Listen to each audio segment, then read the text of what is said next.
Disclaimer. This video is for entertainment purposes only. Do not attempt this at home. Vitiated how to will not be responsible because you decided to be a cheap ass and not hire a professional. On with the show.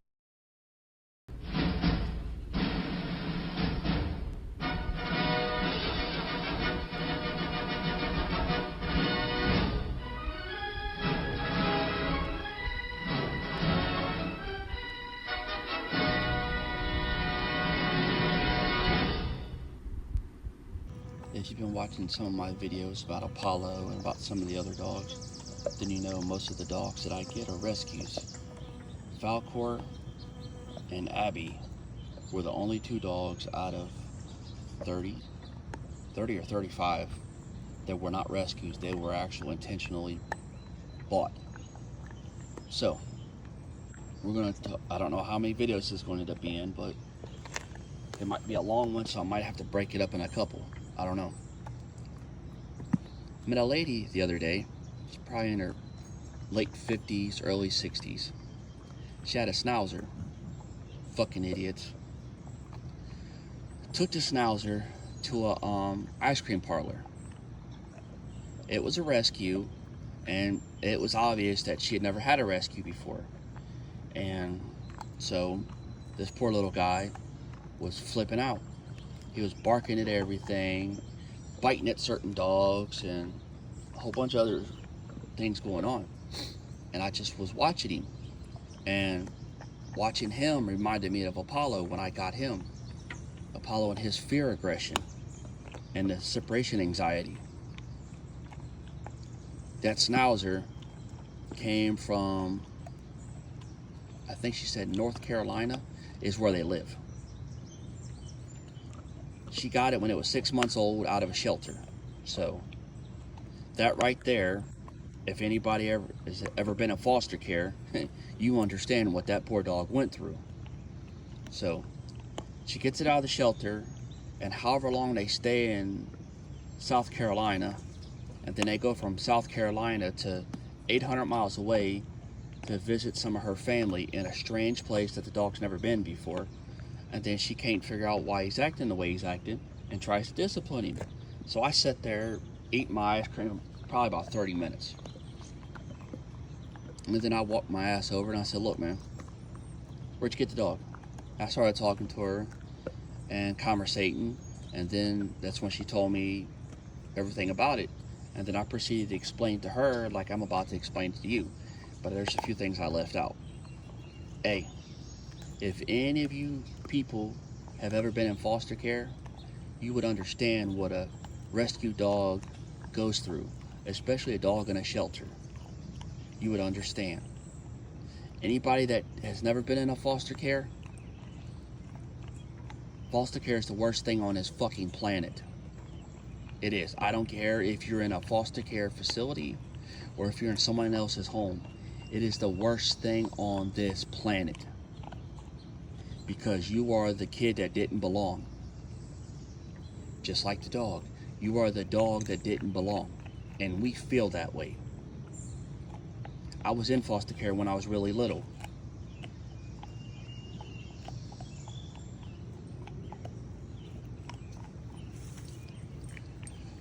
And as I get older, I remember it.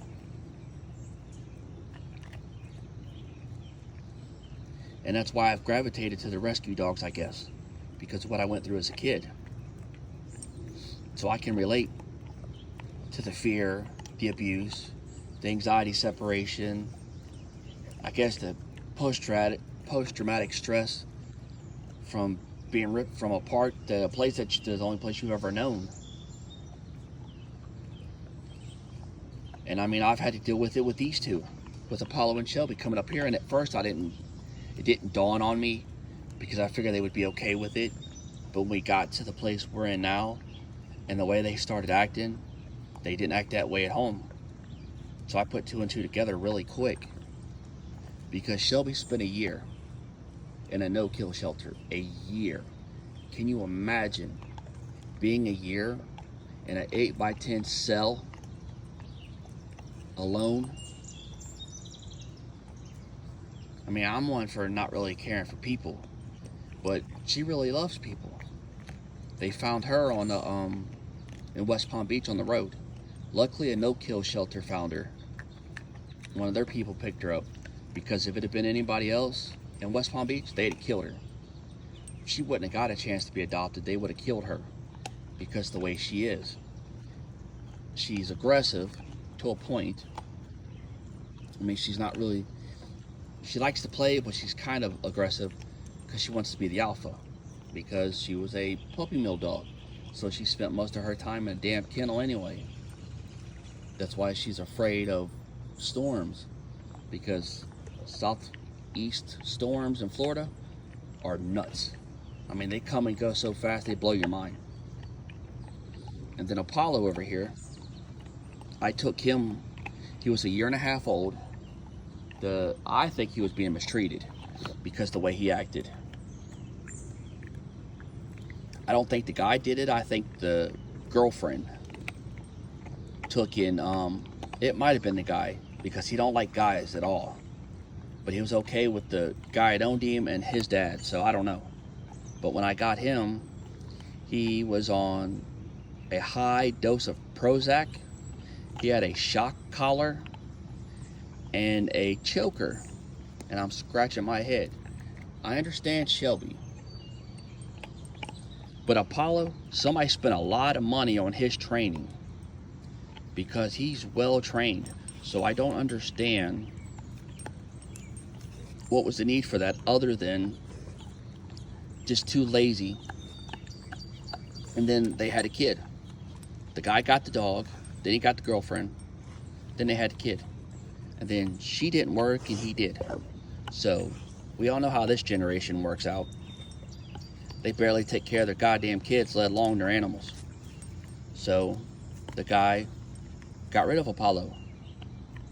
She got something, she found me, because she's in one of the groups, and I contacted, yada yada. I went up and got him, and the guy cried. His parents cried. I don't know why his parents couldn't take him. There was something, I don't remember what it was, but there was a real good reason why they couldn't take him. So I brought him home, and for the next 16 hours, we were fighting.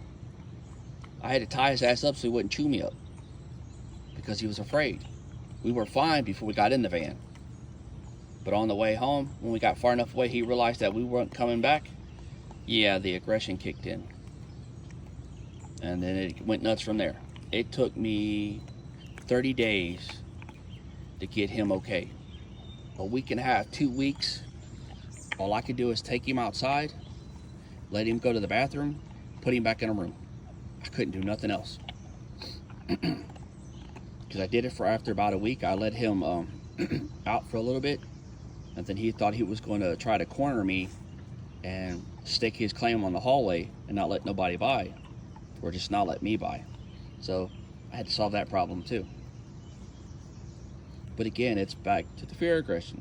Wasn't no big deal to me. I understood it. I dealt with it. Took time. It took about a month. And then now you see how he is. We've been here 2 months. They've calmed down quite a bit. But the idiots here, with their dogs and their yo-yos that the dogs are on, will try to get real close, and Apollo ain't having it. Shelby, I think, will play with them, but Apollo ain't having it. He wants his fucking space. Leave him alone. Anybody that has a Corso understands that. Right now. So if you have a dog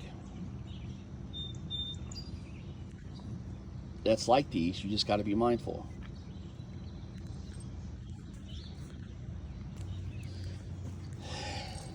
This is going to be the beginning or the end. I'm not for sure. Anyway, to everybody out there that wants to rescue a dog, or a cat for that matter, rescue any kind of animal from the shelters.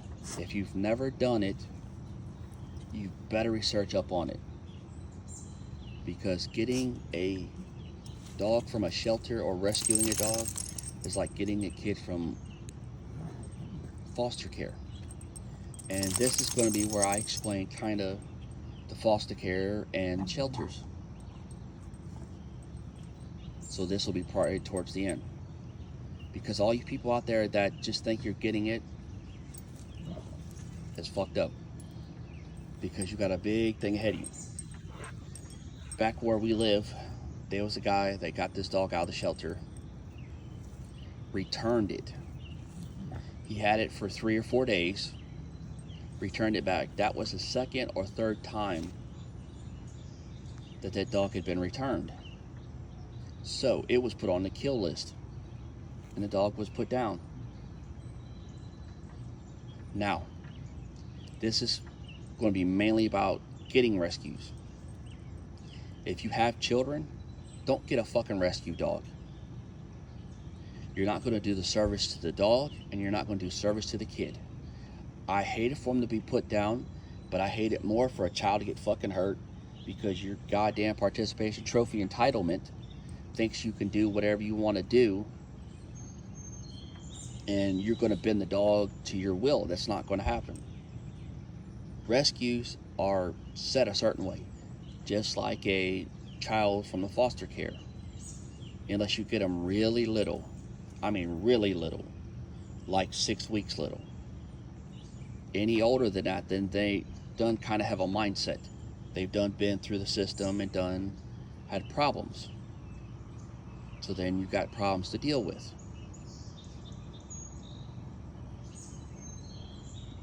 So I'll give you an example of how the foster care system is.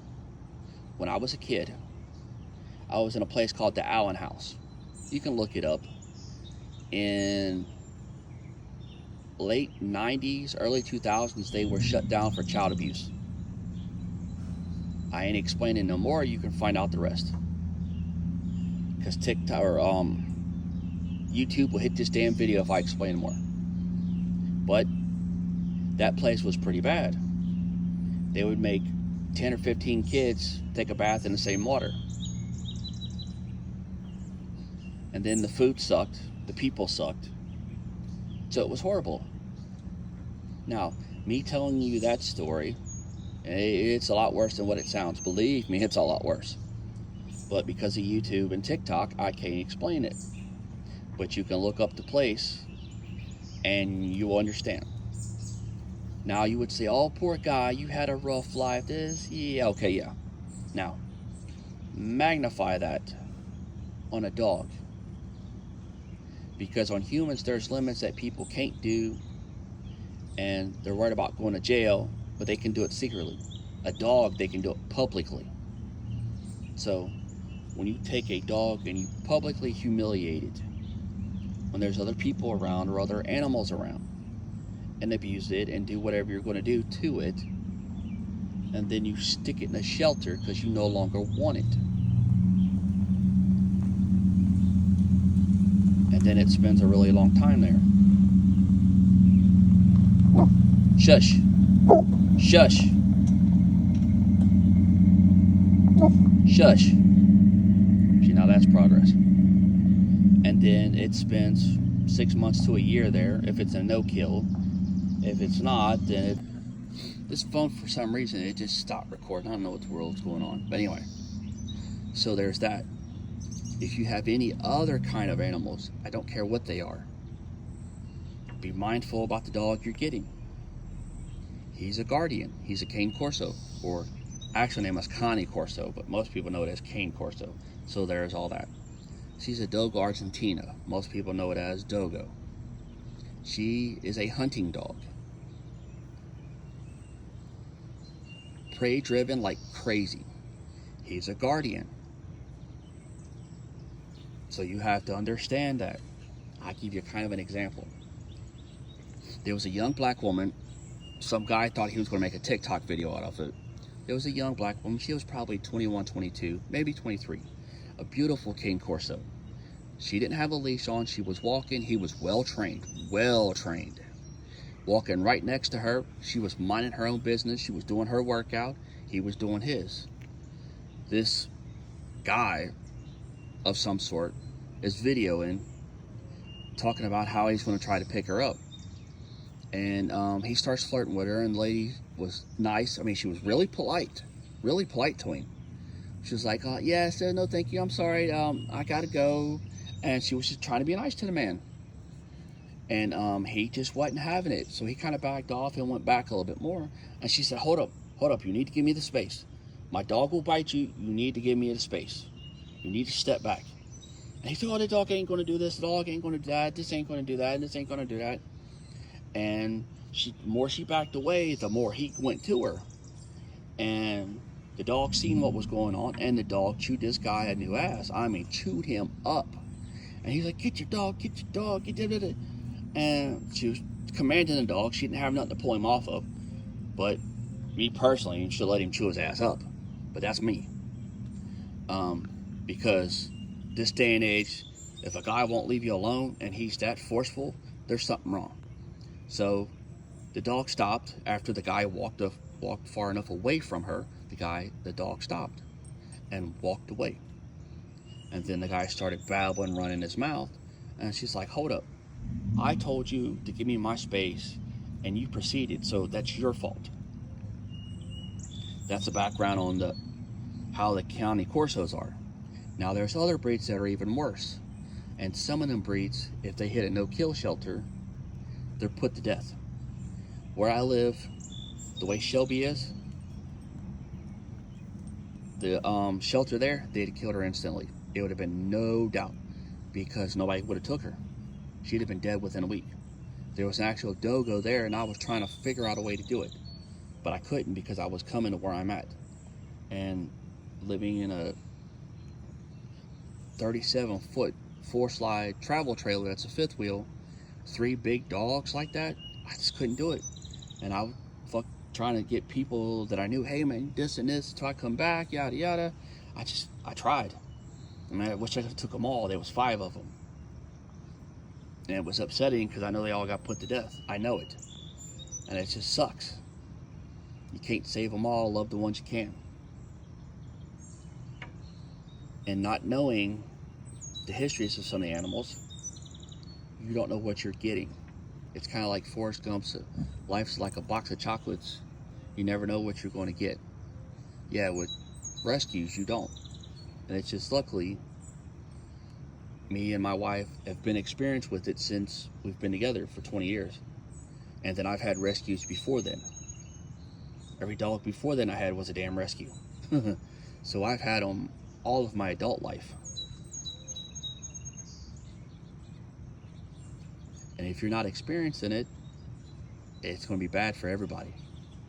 Especially a kid if you're not careful. Because some, especially the little dogs, if the little dogs ain't been around kids and raised around kids, they don't like kids. Or like how Falcor is, he'll tolerate the kids, but I guess because of where he came from, I think the lady had kids and they kind of roughed him up and scared him. So now he's afraid. So he gets kind of aggressive and kind of nips at them. He don't bite them, he just kind of growls at them and nips at them to, hey, get away from me.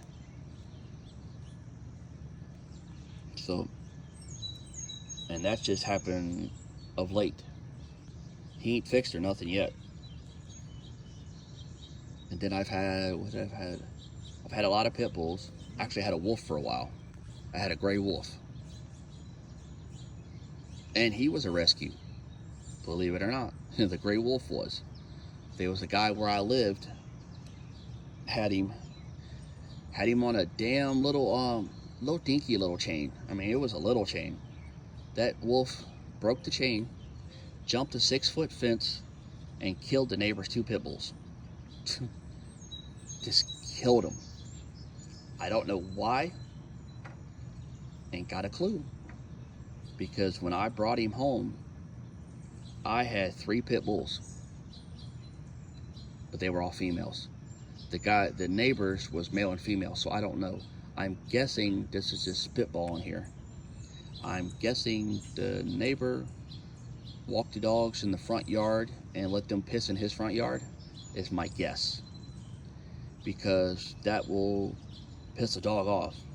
If another dog pisses in its yard, then if they see that dog, then there's going to be a problem. That's a fact. That's the only thing I can think of, because when I brought Smokey home, he loved the girls. Because I had Lady, I had Little Bit, and I had Abby, and he loved all three of them. They'd all play together. It was cool. I mean, they loved it. But that was the roll of the dice, man. It could have been bad. But I was prepared for it, and I knew how to deal with it if it would be bad. And many other people don't. Pit bulls are some of the worst rescues. It's not their fault. It's really not. Especially in the South, where dog fighting is rampant. Because they're too chicken shit to get in the ring themselves and fight. They would rather fight dogs. That's a fact.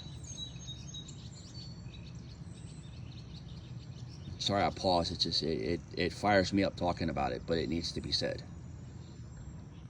All this needs to be said.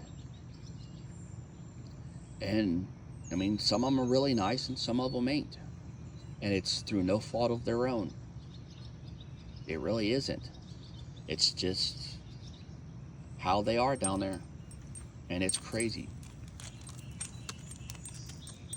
So pit bulls get a bad name. What, Apollo? Yeah, I know. I'm talking about you.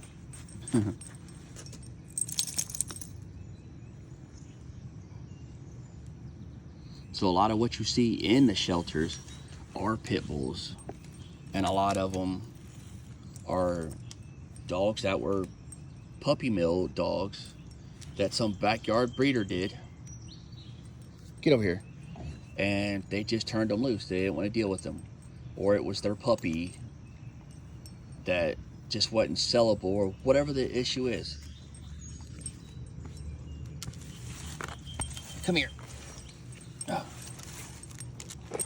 Because I had, what was it? 4 dogs. Let's see, it was Rocky, Bull. Those 4 dogs I got that my wife's brother picked up. And I'm guessing they were, one of them was a rescue, one was a blue female pit, and the other 2 were some kind of bulldogs. And then there was another one that was something else, and I don't remember what she was. And some guy in a pickup truck in a storm and rain pulled off to the side of the road, opened the door. It was at a stoplight. He kind of pulled to the side a little, at a stoplight, threw these fucking dogs in a mud puddle and left them. My wife's brother pulled over, picked him up and said, look man, hey, I got these dogs, I can't keep them, can I bring them to you? Bring them on. And I found homes for every one of them. I found homes for Rocky and Bull after they tore up my damn water line and busted my water line. Them little shits. Oh, I could have killed them for that. But I would sit on the side of the road. Every day I did it for 3 weeks. I would go up and sit all day or walk around or whatever I was doing up on either on a corner or wherever, to try to make sure that I could get rid of them. And I got rid of 2 of them, and trying to find homes for Rocky and Bull because they wasn't the best looking dogs in the world. People really didn't want them. So it took almost a year to find them homes. The last one, because I was doing a job, I was working for an electrical company that came up from Florida, and where I was remodeling a house, one of the guys there was helping remodel, and I said, look man, I got this dog, yada yada, and we're going back and forth, and he's like, yeah, I'll take him.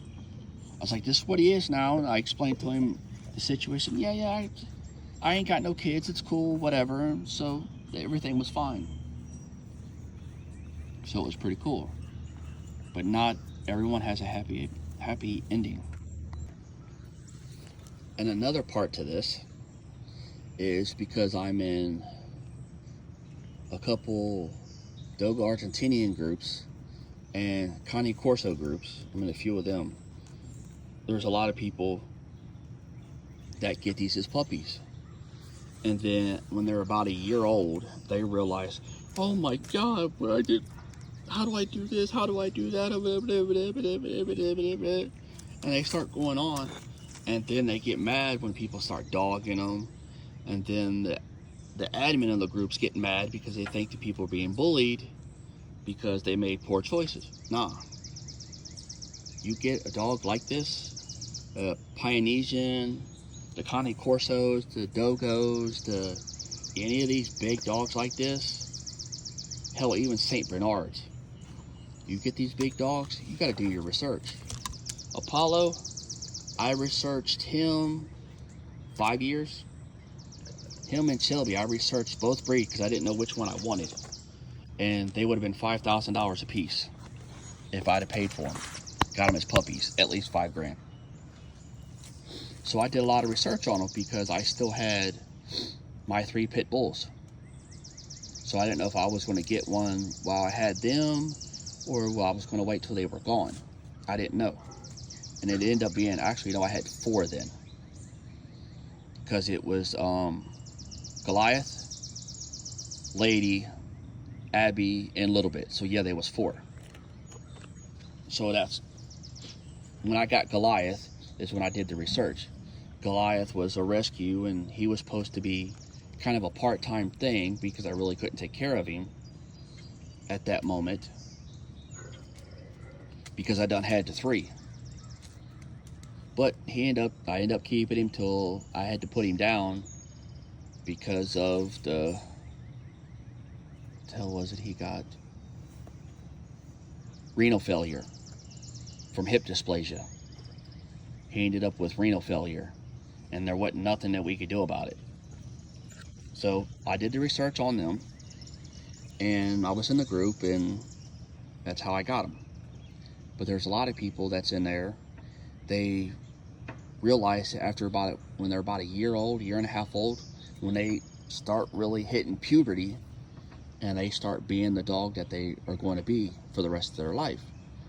And I've been kicked out of a few groups because of it. Because I tell them, look, your dumbass should have made better choices. It's like one lady, her dog just turned a year and a half old. It was a Cane Corso, and he start having aggression. That's normal. They're trying to fill you out. Shush. Hey. No. Because they're trying to see if you're going to be the alpha or if they're going to be the alpha. And that's just pretty much how it works. Shush. No.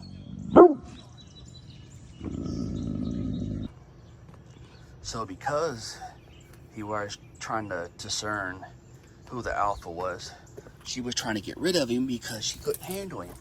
And everybody kept saying, that's the time to go get the training because now he's trying to insert his dominance and you don't need to get rid of him. Just take him and get him took care of. I mean, it's not that hard.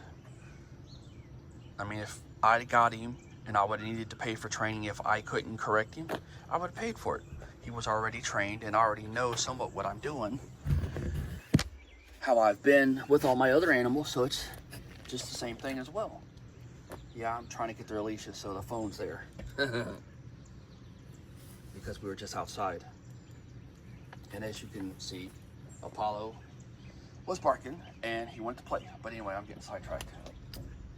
And people like that, and then they get mad when you start explaining to them, and then they report you to the admin, and then the admin kick you out of the groups. Because people don't understand that when you're talking about an animal, that its life depends on you, literally, just like a damn child does, and you're not doing it any service by doing what you're doing. You're only going to make it worse. And I tried to explain this to that person, that you taking it because of the way the dog is right now, and then you're wanting to have somebody else come get it, which, hey, that's a bad idea advertising. Especially with how bad dog fighting is nowadays, how rampant it's gotten. So just trying to give it to just anybody, it could end up in a really bad place. And then just not wanting to do it. I mean, I can understand if you get into a situation to where you can't have the dog. I've been in that situation twice, and I lost two very important dogs to me because of it. I had a pit bull my ex-wife had bought me when we first got together, and the landlord found out about it. I guess we were paying it somehow or another. I don't remember. It's been 30 years ago. We got it and thought we could have it. Had the dog for a really long time, and then come to find out we couldn't have it. So I gave her to my boss at the store I worked at, and then she got a hold of a Brillo pad, and instead of my boss taking her to the vet, she just fucking let it go and it killed her. And then Sammy, I was living with my dad. I was like 19, I think, and my dad let his dogs mess with him, and then it was big to do between me and my dad, and I had to call the pound on him or leave. And at that moment, I didn't have nowhere else to go, so it is what it is, and I was upset over that. So there was that. But all my other animals, I have fought with and kept with, and I refuse to give them up. I'll be homeless first. I will. I will just go live on the streets with my dogs before I let someone try to tell me that I have to get rid of them just to live somewhere or whatever. That's just not going to happen. And my wife will tell you, off jump, you say something about my dogs, you're out the door. I don't give a fuck how long we've been together. My animals are my animals. That's it. That's a dictatorship. You don't like it, get over it. Because animals are more important to me than humans. Because I can relate to them, as you can tell in the other videos. And that's just how it is. We get along better. I know I got a little sidetracked, but kind of the thing. And it's back to the subject at hand. Dogs like the Dogos and the Corsos and the Polynesians and the bigger dogs. People don't realize, even the Great Danes, people don't realize that when you get a dog that statute and that caliber, it is a lot of work. A lot of work. And it's a 24/7 alpha. 24/7. I'm telling you. People don't believe me, and I've been in these groups now. I've had Shelby 4 years. I've had Shelby 5 years. I've had Paulo 3, I think. Yeah, I've had Paulo 3 because Falcor's 3, and I got Apollo before we got Falcor. So at least 3 years. And I try to tell these people, because I've had dogs all of my adult life, that the bigger dogs are that way, and it's just a trip. And that you have to be the alpha. Oh no, you don't. There's no such thing. The dogs are not pack animals. Blah blah blah blah blah blah blah blah. Statistics this, statistics that. I said, okay, whatever. You're gonna find out. And they find out, and they get mad, and I told you so. It's a 24-hour job, and it's been my experience of the past 30 years that it doesn't matter what the dog it is.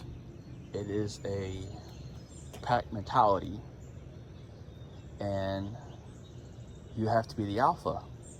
It's just with the smaller dogs I had, I didn't have to be the alpha as much as I've had to with the pit bulls, the wolf, and now these guys.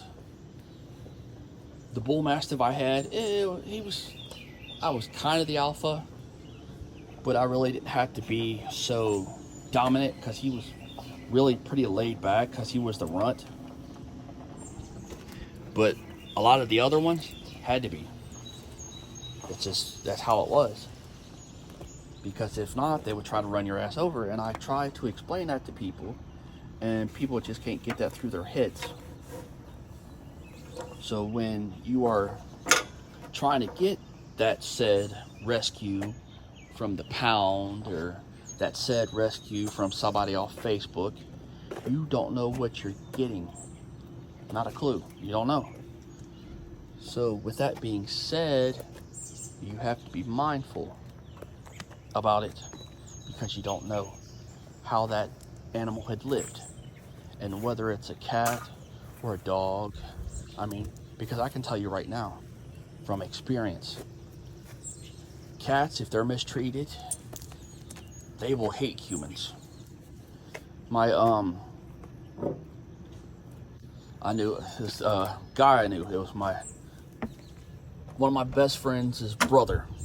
His name was Scott. He's dead by now. I know he's dead. And when Scott would come over, instead of just kind of shooing the cat away, he would kick this cat. Just to get it away, he would kick it.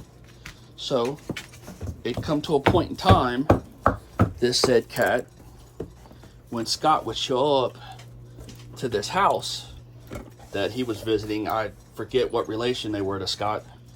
Come on, Shelby, move. When he would show up to this house, this cat would be at the door because the cat knew he was there. Never understood how, but the cat knew he was there. And that cat would go out the door and piss on Scott's feet every fucking time and walk back in the house. Every time.